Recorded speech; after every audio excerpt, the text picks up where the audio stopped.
एक बार फिर mission take classes में आप सभी का स्वागत। आइए देखते हैं 15 इंपॉर्टेंट क्वेश्चन, बहुत ही महत्वपूर्ण है। वीडियो को स्किप मत करिएगा, देखिएगा ध्यान से, क्योंकि इससे आपको 1-2 नंबर जरूर मिल जाएंगे। आइए हम बात करते हैं क्वेश्चन नंबर 1। 3 फेज ट्रांसफार्मर में जिग जैग कनेक्शन का उपयोग क्यों किया जाता है? 3 फेज ट्रांसफार्मर में जिग जैग कनेक्शन का उपयोग क्यों किया जाता है? न्यूट्रल करंट संतुलित करने के लिए, अधिक वोल्टेज आउटपुट के लिए, पावर फैक्टर सुधारने के लिए, ट्रांसफार्मर की दक्षता बढ़ाने के लिए। तो ऑप्शन नंबर ए सही है, न्यूट्रल करंट को संतुलित करने के लिए। क्लियर। हम बात करते हैं क्वेश्चन नंबर 2। 3 फेज सिस्टम में पार्शियल डिस्चार्ज क्यों होता है? एक नया नाम सुने होंगे आप लोग, पार्शियल डिस्चार्ज क्या होता है? ध्यान दीजिएगा, ये पार्शियल डिस्चार्ज यानी कि इंसुलेशन से संबंधित है। मान लीजिए ये कोई कंडक्टर है, इसके ऊपर इंसुलेशन है। जब भी हम इसको ज्यादा वोल्टेज या करंट अचानक यानी कि उतार चढ़ाव ज्यादा तेज करेंगे, समझ रहे हैं ना बात को? जब वोल्टेज अचानक घटाएंगे बढ़ाएंगे, या करंट को अचानक घटाएंगे बढ़ाएंगे, या बहुत ज्यादा नमी होगी, तो इसकी वजह से इंसुलेशन कमजोर हो जाते हैं। कहीं कहीं ऐसे से कमजोर हो जाते हैं कहीं कहीं पे, तो यह इंसुलेशन खराब होने के कारण हो सकते हैं। तो ये इसी को बोलते हैं पार्शियल डिस्चार्ज। तो ये खराब इंसुलेशन के कारण होता है। ऑप्शन नंबर बी सही है। क्लियर। ये नया नाम सुने होंगे, पार्शियल डिस्चार्ज। अब हम बात करते हैं क्वेश्चन नंबर 3। 3 फेज सिस्टम में न्यूट्रल ग्राउंडिंग का मुख्य उद्देश्य क्या है? जो 3 फेज सिस्टम होता है उसमें हम न्यूट्रल को ग्राउंड कर देते हैं, ऐसा क्यों? इसका मुख्य रीजन क्या है? अर्थ फाल्ट सुरक्षा, करंट बैलेंस करना, पावर फैक्टर सुधारना, फ्रीक्वेंसी स्थिर रखना। तो जो मुख्य उद्देश्य है ये अर्थ फाल्ट सुरक्षा है। क्लियर। अब हम बात करते हैं क्वेश्चन नंबर 4। यदि 3 फेज इंडक्शन मोटर का रोटर रेजिस्टेंस बढ़ा दिया जाए तो स्टार्टिंग करंट पर क्या प्रभाव पड़ेगा? 3 फेज मोटर का रोटर रेजिस्टेंस यानी कि R2 बढ़ा दिया जाए तो स्टार्टिंग करंट पर क्या प्रभाव पड़ेगा? क्लियर। हम जानते हैं कि एक फार्मूला होता है टार्क से संबंधित, T समानुपाते R2/X2 होता है। अब R2 का मान बढ़ाएंगे तो टार्क क्या होगा? बढ़ जाएगा। क्लियर। लेकिन हम जानते हैं जहां भी अगर आप रेजिस्टेंस का मान बढ़ाएंगे, एनीवन कहीं भी, रेजिस्टेंस क्या होता है? विरोध करता है किसका? धारा का। तो रेजिस्टेंस बढ़ाएंगे तो धारा का मान क्या होगा? कम होगा। क्लियर। लेकिन यहाँ पे टार्क का मान क्या होगा? बढ़ रहा है। तो ये 3 रिलेशन संभाल के रखिएगा। तो यहाँ पे पूछा क्या, रेजिस्टेंस बढ़ाने से स्टार्टिंग करंट पर क्या प्रभाव पड़ेगा? तो रेजिस्टेंस बढ़ाएंगे तो स्टार्टिंग करंट का मान क्या होगा? कम होगा। इसलिए ऑप्शन नंबर बी सही है, स्टार्टिंग करंट घट जाएगा। और स्टार्टिंग करंट घटने से आपको फायदा क्या होता है? देखिए, क्योंकि स्टार्टिंग जो लॉस होता है P=I² होता है। तो जब I का मान घट गया तो लॉस भी क्या होगा? घट जाएगा। क्लियर। अब हम बात करते हैं question number 5। 3 phase induction motor में कॉगिंग किस कारण होता है? एक शब्द आता है कॉगिंग। कॉगिंग क्या होता है कि जब भी हम रोटर स्लॉट और स्टेटर स्लॉट जो होते हैं, अगर ये सेम है, सेम यानी कि बराबर हैं, तो इस कंडीशन में मोटर स्टार्ट आपका नहीं होता। ये रीजन होता है गलत डिजाइनिंग का। क्या है ये? गलत डिजाइनिंग होता है, इसलिए मोटर स्टार्ट नहीं होता। इस जो टर्म आएगा इसको बोला जाता है कॉगिंग। क्या बोला जाता है? कॉगिंग। तो कॉगिंग किस कारण होता है? लो वोल्टेज सप्लाई के कारण, स्टेटर स्लॉट और रोटर स्लॉट के सिंक्रोनाइज होने के कारण, अत्यधिक लोडिंग के कारण, हार्मोनिक्स के कारण। तो ऑप्शन नंबर बी सही है, स्टेटर स्लॉट्स और रोटर स्लॉट्स के सिंक्रोनाइज के कारण। सिंक्रोनाइज क्या होता है? जैसे कि हम मोटर में पढ़ते हैं कि NS = NR हो गया, यही ना सिंक्रोनाइज का कॉन्सेप्ट। तो यहाँ पे जो दोनों स्लॉट हैं एक दूसरे के बराबर हो गए, जिससे कॉगिंग आ गया। इस कारण मोटर स्टार्ट नहीं होता है, या मुख्य कारण होता है गलत डिजाइनिंग का। क्लियर। अब हम बात करते हैं क्वेश्चन नंबर 6। इसी तरीके से हम कॉन्सेप्ट देते रहेंगे, आप एक एक नंबर इकट्ठा करके सिलेक्शन अपना लेना सुनिश्चित करें। अब हम बात करते हैं क्वेश्चन नंबर 6। यदि स्लिप 0.04 यानी कि 4% हो और समकालिक गति 1500 आरपीएम हो तो मोटर की रोटर गति क्या होगी। एक फार्मूला होता है रोटर गति एनआर बराबर NS 1 माइनस यस, ये फार्मूला होता है।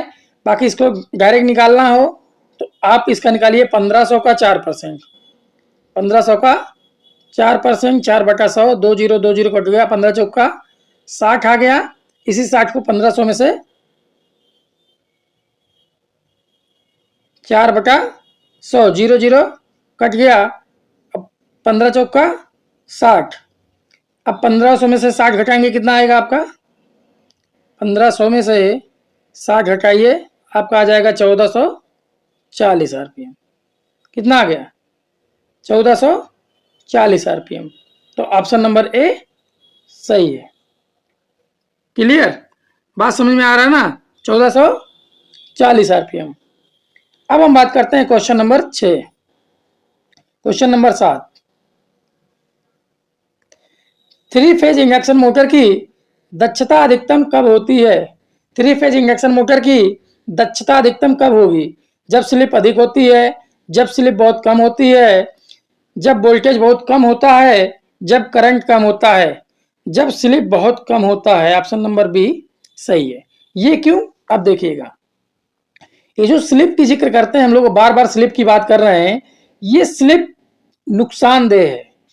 ये स्लिप 3 फेज इंडक्शन मोटर में नुकसान कराता है, नहीं कि लॉस कराता है। लॉस क्यों कराता है, ध्यान दीजिएगा। जब भी हमारा जो सिंक्रोनस गति होती है NS और एक होता है NR, ये दोनों अगर बराबर हो जाए तो ये तो सिंक्रोनस मोटर हो जाएगा। क्लियर, लेकिन स्लिप क्या है, स्लिप बराबर होता है NS माइनस NR। अब हम बात करें, स्लिप ही जिम्मेदार है इन दोनों के अंतर होने का। तो जितना कम अंतर होगा उतना ही लॉस कम होगा, उतना ही इफिशियंसी, उतना ही लॉस कम होगा, उतना ही इफिशियंसी आपका क्या होगा, ज्यादा होगा। लॉस जितना कम होगा इफिशियंसी उतना ज्यादा होगा। इसलिए स्लिप जितना कम होगा दक्षता उतनी ही अधिक होगी। अब हम बात करते हैं question number 8। 3 phase induction motor में वोल्टेज असंतुलन, वोल्टेज अनबैलेंस बढ़ जाए तो इसका क्या प्रभाव होता है। अब वोल्टेज असंतुलन हो जाए मतलब घटे बढ़े जो भी है, तापमान वृद्धि होगी, दक्षता घटेगी, मोटर का जीवन काल कम होगा, उपरोक्त सभी। तो यहाँ पे ऑप्शन नंबर डी सही है, उपरोक्त सभी। अब वोल्टेज के इनबैलेंस होने से, घटने या बढ़ने से, अचानक घटे बढ़े असंतुलन रहे तो ये काफी कारण हो सकती हैं। वोल्टेज में वृद्धि हो सकती, तापमान में वृद्धि हो सकती है, तापमान में वृद्धि होगी तो दक्षता घट जाएगी, और जब मोटर गर्म होगा और दक्षता कम होगा तो ऑटोमेटिक उसका जीवन काल कम हो जाएगा। क्लियर, अब हम बात करते हैं question number 9। 3 phase induction motor की आपूर्ति फ्रीक्वेंसी दोगुनी कर दी जाए तो इसका क्या प्रभाव पड़ेगा। एक फार्मूला होता है F बराबर PN/120, F/PN/120। तो फ्रीक्वेंसी दोगुनी कर दी जाए तो इस पर क्या प्रभाव पड़ेगा। मोटर की स्पीड दोगुनी हो जाएगी, मोटर जल जाएगी, रोटर वाइंडिंग में करंट कम हो जाएगा, टॉर्क बढ़ जाएगा। ध्यान दीजिएगा, अब फ्रीक्वेंसी को दोगुनी कर रहे हैं तो क्योंकि यहाँ पे F समानुपाती N है, फ्रीक्वेंसी जितना बढ़ेगा उतना N बढ़ेगा। क्लियर, तो इसलिए ऑप्शन नंबर ए सही है। अब हम बात करते हैं ऑप्शन नंबर 4 की, टॉर्क बढ़ जाएगा। टॉर्क कैसे बढ़ेगा, जबकि T समानुपाती 1/N होता है। N यदि बढ़ रहा है तो टॉर्क का मान क्या होगा, घटेगा। क्लियर, ये कंफ्यूजन था इसलिए गलत है। Concept clear. अब हम बात करते हैं क्वेश्चन नंबर 10। एमटीसी आपको कॉन्सेप्ट देता है, क्वेश्चन आप ऑटोमेटिक लगाएंगे। कॉन्सेप्ट क्लियर करिए, एग्जाम हॉल में क्वेश्चन ऑटोमेटिक लगेंगे। अब हम बात करते हैं क्वेश्चन नंबर 10। इंडक्शन मोटर में जनरेटिव ब्रेकिंग कब संभव होती है, जब स्लिप नेगेटिव हो, जब स्लिप 1 हो, जब स्लिप 0.5 हो, जब स्लिप 0 हो। अब जनरेटिंग मतलब ये ब्रेकिंग कब लगेगा, जनरेटिंग ब्रेकिंग, ब्रेकिंग कब लगेगा, जब अपोजिट काम करेगा। अपोजिट काम करने के लिए आपका देखिए स्लिप क्या होता है, स्लिप बराबर होता है NAS माइनस NR बटा NS, ये तो फार्मूला होता है आपका स्लिप का। लेकिन यहाँ पे ब्रेकिंग करनी है तो ऑप्शन नंबर ए सही है, जब स्लिप निगेटिव हो, जब स्लिप नेगेटिव हो।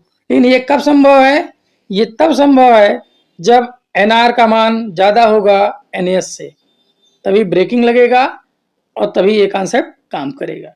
NR का मान ज़्यादा होगा NAS से, यह कंडीशन होता है जनरेटिव ब्रेकिंग का, इस समय स्लिप निगेटिव होता है। क्लियर। अब हम बात करते हैं क्वेश्चन नंबर 11।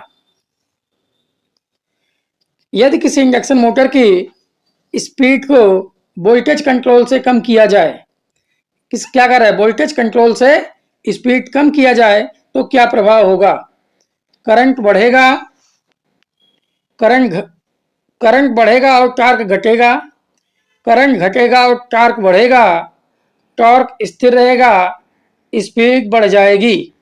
तो हम जानते हैं जब भी B का मान घटेगा, ध्यान दीजिएगा, V का मान घटेगा तो I का मान बढ़ेगा, I का मान बढ़ेगा, I का मान बढ़ेगा तो टॉर्क का मान घटेगा।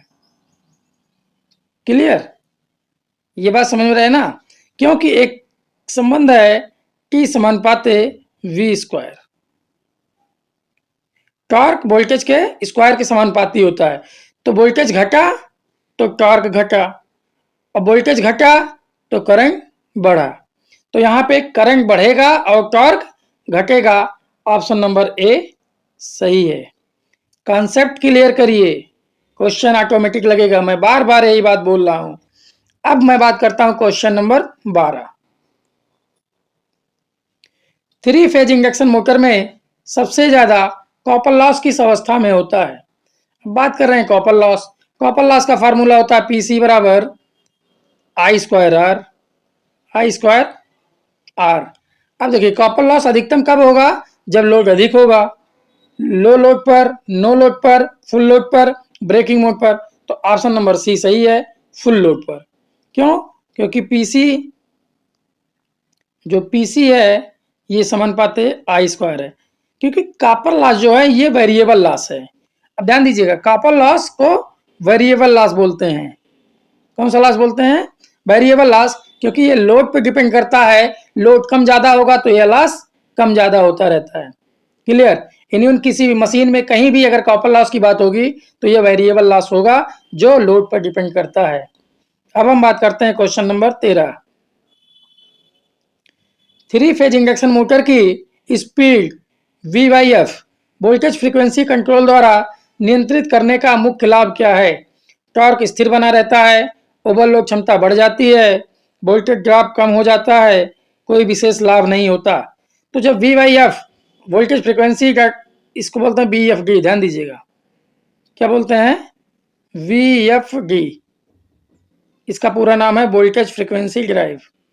इससे जब हम कंट्रोल करते हैं 3 फेज इंडक्शन मोटर को, तो इसमें एक फायदा ये रहता है कि जो टॉर्क होता है ये स्थिर बना रहता है, जो टॉर्क होता है ये स्थिर बना रहता है। इसलिए ऑप्शन नंबर ए सही है और सबसे बेस्ट कंट्रोल माना जाता है यही VFD के द्वारा।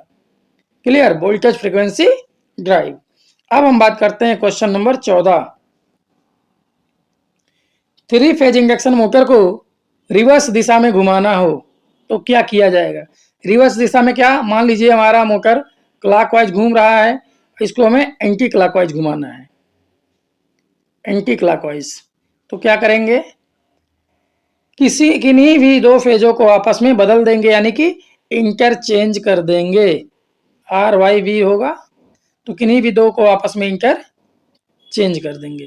तो इस कंडीशन में मोटर रिवर्स दिशा में घूमने लगेगा। ऑप्शन नंबर सी सही है, किन्हीं भी 2 फेजों को आपस में बदल देंगे। अब हम बात कर रहे हैं question number 15। 3 phase induction motor में थायरिस्टर कंट्रोल विधि का उपयोग किस लिए किया जाता है। हम बात कर रहे हैं थायरिस्टर कंट्रोल विधि, वोल्टेज कंट्रोल के लिए, फ्रीक्वेंसी कंट्रोल के लिए, रोटर करंट कंट्रोल के लिए, पावर फैक्टर सुधारने के लिए। तो ऑप्शन नंबर ए सही है वोल्टेज कंट्रोल के लिए। वोल्टेज कंट्रोल करेंगे तो स्पीड ऑटोमेटिक कंट्रोल हो जाएगा। अगर इस वीडियो से आपको कुछ भी मिला हो तो प्लीज चैनल को लाइक करें, सब्सक्राइब करें, शेयर करना ना भूलें, साथ में बेल नोटिफिकेशन जरूर दबाएं जिससे हमारा वीडियो आप तक टाइम से टाइम पहुंचता रहे और आप एक एक नंबर इकट्ठा करके अपना सिलेक्शन सुनिश्चित करें। थैंक यू, धन्यवाद।